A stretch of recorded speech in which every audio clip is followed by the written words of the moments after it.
मुसलमानों की सबसे बड़ी मस्जिद, 1 मिनट सर, हजरत खल जहां मोहम्मद साहब का बाल रखा है, जिसे मुई मुकद्दस कहते हैं, वहां पर आतंकवादी घुस के कब्जा कर लिए, किसी ने नहीं कहा कि वो नापाक हो गई। इनको मुसलमान ने, इसलिए सुप्रीम कोर्ट ने जिसे डिस्प्यूटेड स्ट्रक्चर कहा, विवादित ढांचा कहा, उसे बाबरी मस्जिद कह इन लोगों ने लड़ाई लगाने का काम किया। वो नहीं, बाबरी मस्जिद थी है ता कयामत तक इंशाअल्लाह ताला रहेगी, और हम 6 दिसंबर 1992 के दिन हुआ उसको हम ब्लैक डे डेमोक्रेसी का बोलते रहेंगे। और एक मस्जिद आपने छीन लिया सुधांशु जी, अब और हम मस्जिद आपको छीनने नहीं देंगे। बाप को भेज, तेरे बस की बात नहीं। आइए देखते मजा आएगा।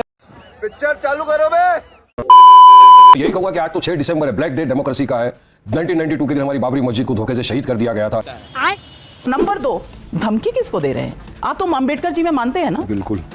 बाप को भेज, तेरे बस की बात नहीं। अभी हमने कहा था कि अगर यही चलता रहा देश के अंदर तो देश को किस दिशा में लेकर आप चले जाएंगे। प्लेसेस ऑफ वर्शिप है, ये सब चीज को मद्देनजर रखते हुए बना था 1991 में कि आगे से जो भी धार्मिक स्थल हो 15 अगस्त 1947 तक के उसका आप नेचर कैरेक्टर चेंज नहीं कर सकते।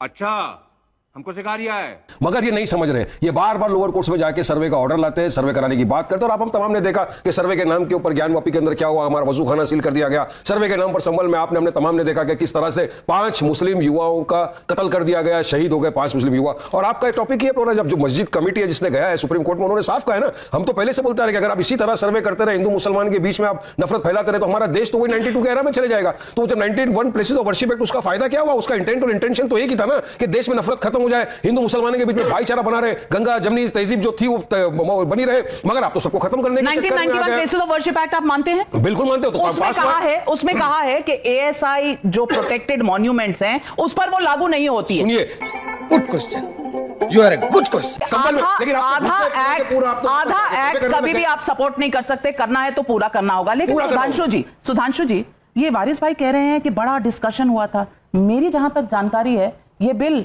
हबड़ तबड़ में पास नहीं, मेरी जो जानकारी है कोई जाके चेक कर ले, डिस्कशन बीच में रोक देना पड़ा था, बिल तुरंत पास कराना पड़ा था।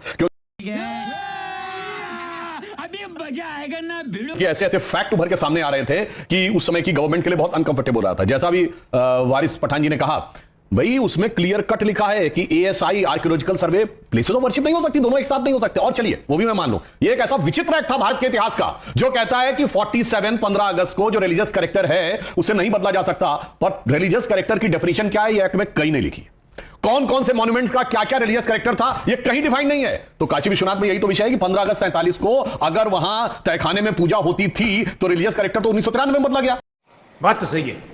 जो संभल का इशू है वो आर्कियोलॉजिकल सर्वे के कंट्रोल में था 1947 में, वो ग्रेजुअली एक रिलीजियस उसमें कन्वर्ट हो गया। तो इसलिए अगर बिल्कुल टेक्निकल जाए तो आपको बहुत साफ समझ में आता। और वैसे मैं एक बात ये कहना चाहूंगा कि साहब जो धमकी देने की बात है, तो आज आपने कहा ना 6 दिसंबर है, मैं बताना चाहता हूं 6 दिसंबर को रात 11:15 बजे, मैं यंग एज में मुझे याद है, छत के ऊपर 11:15 बजे बीबीसी हिंदी सेवा से का बुलेटिन आता था। और उसमें बाला साहब ठाकरे जी ने कहा था कि अगर मेरे कारसेवकों पे यह आरोप है कि बाबरी मस्जिद उन्होंने गिराई तो हमें गर्व है।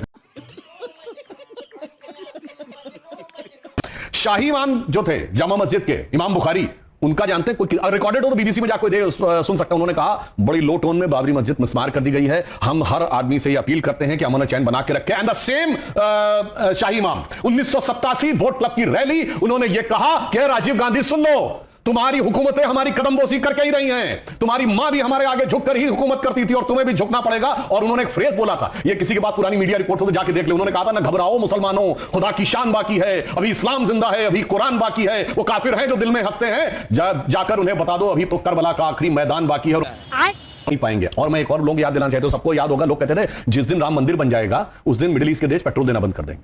आज राम मंदिर भी भव्य बना है, और सुनिए अबू धाबी में भी मंदिर बना है, और Bharat middle east Europe corridor भी बन रहा है।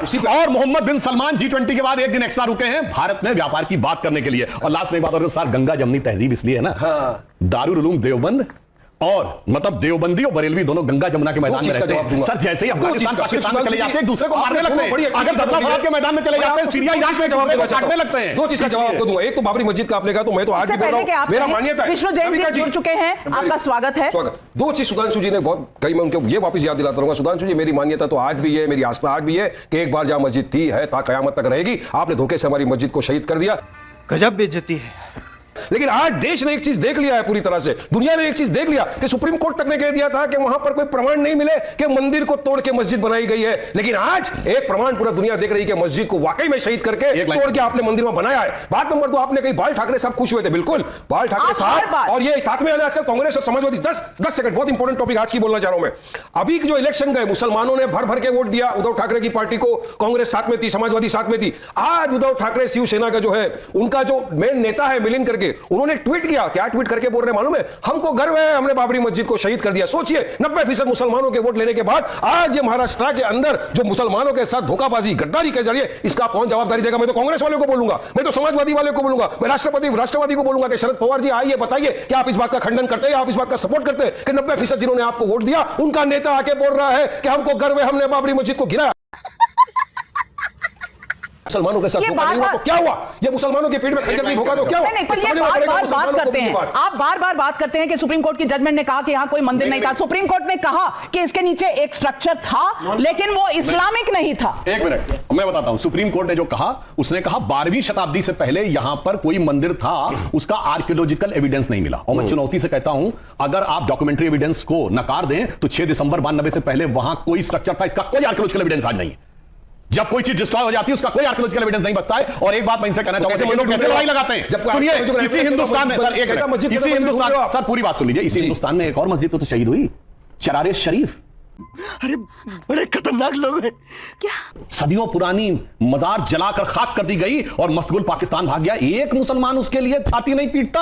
और किस लिए शहीद की गई? कि मजार कुफ्र है। बताइए, मुसलमानों की सबसे बड़ी मस्जिद, एक मिनट सर, हजरत अल, जहां मोहम्मद साहब का बाल रखा है, जिसे मुई मुकद्दस कहते हैं, वहां पर आतंकवादी घुस के कब्जा कर लिए, किसी ने नहीं कहा नापाक हो गई। इनको लड़ाई लगवानी नहीं बोलते।